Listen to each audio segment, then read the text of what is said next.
क्या आपको भी कभी डैंड्रफ की प्रॉब्लम हुई है? तो इस वीडियो को पूरा देखना। इस वीडियो में हम यही डिस्कस करेंगे कि डैंड्रफ होते कैसे हैं, इसके कॉज क्या हैं, इसके सिम्टम्स, इसके प्रिवेंटेशन, एवरीथिंग। तो वीडियो को एंड तक देखना। बिना ही टाइम वेस्ट करे बढ़ते हैं वीडियो की ओर। इस टॉपिक की पहली चीज़ आती है डैंड्रफ क्या है। What is dandruff? एक कॉमन कंडीशन जिसमें हमारे सर की डेड सेल टूट टूट कर गिरने लगती है, जिसे हम वाइट फ्लेक्स के रूप में अपने कपड़ों पे या कंधों के ऊपर देख सकते हैं नेकेड आई से। और इसी पूरे प्रोसेस को हम डैंड्रफ के नाम से जानते भी हैं। तो ये बात रही इसकी डैंड्रफ क्या है। नाउ द थिंग इज, इसकी सिम्टम्स क्या है, तुम्हें पता कैसे चलेगी तुम्हें डैंड्रफ है कि नहीं। तो फर्स्ट इज, तुम्हारी स्किन काफ़ी ज़्यादा इरिटेटेड रहेगी।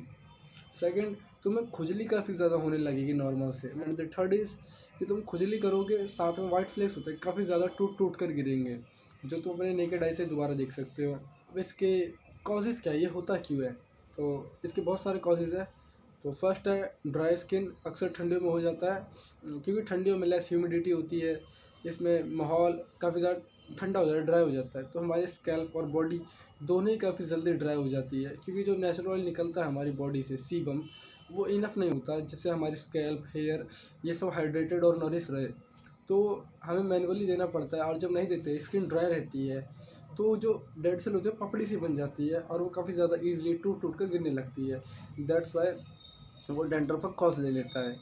तो फर्स्ट पॉइंट यही था। And the second point is less hygiene. अब लेस हाइजीन से क्या लेना देना है। देखो, लेस हाइजीन में कहने का मतलब है, अगर तुम नहाओगे ही नहीं हफ्ते हफ्ते या 5 5 6 6 दिन, ये ज़्यादा, आई डोंट नो तुम कितना नहीं नहाते हो। अगर तुम हफ्ते हफ्ते नहीं नहाओगे तो जो डेड सेल है टूट टूट कर निकल रहे हैं, नेचुरल ऑयल जो इकट्ठा हो रहा है उस पर, सोचो नेचुरल ऑयल है, उसके ऊपर डेड सेल आ गया, और फिर और डेड सेल आ गए जो नीचे टूट के निकल रहे दूसरे, फिर नेचुरल ऑयल, फिर तुम ऊपर से क्या पता कभी ऑयल लगा दे रहे हो, बट तुम नहा धोकर उसको साफ नहीं कर रहे, तो मोटी पपड़ी बनती जाएगी। और जब उससे नेचुरल ऑयल निकलने का, सीबम को निकलने की जगह ही नहीं मिलेगी, तो स्किन इरिटेटेड हो जाएगी।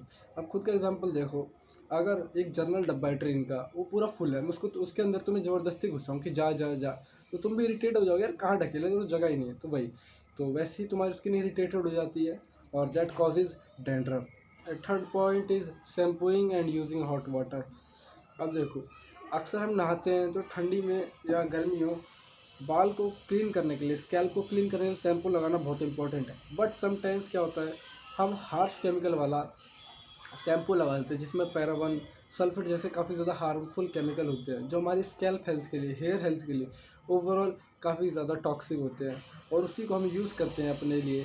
तो जो हमारे सर का नेचुरल होता है पूरा ही एक्सट्रैक्ट हो जाता है, जिससे हमारे हेयर हेल्थ काफ़ी ज़्यादा अनबैलेंस होती है, डिसबैलेंस हो जाती है, क्योंकि जो नेचुरल निकल जाता है तो उससे स्किन काफ़ी ज़्यादा इरिटेट हो जाती है, क्योंकि इसमें हार्श केमिकल भी हैं, तो स्किन इरिटेटेड हो जाती है एकदम से।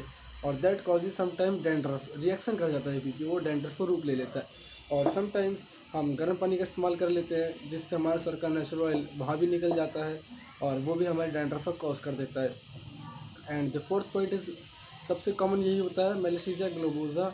और इसके, देखो हमारे सर के अंदर ना एक फंगस रहता है, मेलिसेसिया ग्लोबोसा है, नेचुरली सबके सर में होता है, थोड़ा थोड़ा, मतलब थोड़े थोड़े रहते हैं, जो सर से हमारे नेचुरल ऑयल निकलता है सीबम, उसको खाता रहता है, और मेटाबोलाइज करके ओलिक एसिड निकालता है। मतलब जैसे हम खाना खाते हैं, पॉटी करते हैं, वैसे ही ये भी खाना खाता है सीबम को, और टट्टी करता है ओलिक एसिड, और ओलिक एसिड ही ड्राई अप होकर डैंड्रफ को कंट्रीब्यूट करता है। और जब किसी के सर में ओलिक एसिड ज़्यादा रिलीज होता है बिकॉज ऑफ मेलिसेसिया ग्लोबोसा की क्वांटिटी सर में ज़्यादा हो जाती है, समटाइम्स वाइट कलर की पपड़ी सी लेयर जम जाती है, येलोइश और वाइट कलर की लेयर जम जाती है, और काफ़ी मोटी होती है यूजुअली, और वो अजीब सी वाइट वाइट सी लगती रहती है, और उसको तुम कंघी करोगे तो निकलती जाती है, जमते जाती है। वो मेलिसेसिया ग्लोबोसा से ही होता है। और इसके कुछ और भी फैक्टर्स है, जैसे बैड डाइट और अनहेल्दी लाइफ स्टाइल। अब बैड डाइट तो तुम्हें मालूम है, क्या कहते हैं, कूड़ा कचड़ा खा रहे हो तुम, प्रॉपर न्यूट्रिएंट रिच फूड नहीं खा रहे। जैसे फिर अनहेल्दी लाइफ स्टाइल, तुम क्या कहते हैं, गर्म पानी से नहा लेते हो, गंदे पिलो पे सर रख के सोते हो, या गंदे टाल से सर पोंछते हो अपना। तो ये सारी चीज़ें हो सकती है इसके फैक्टर, जिससे होता है कॉजेज इसके। और प्रिवेंट कैसे करें खुद को इससे। So first thing is bathing.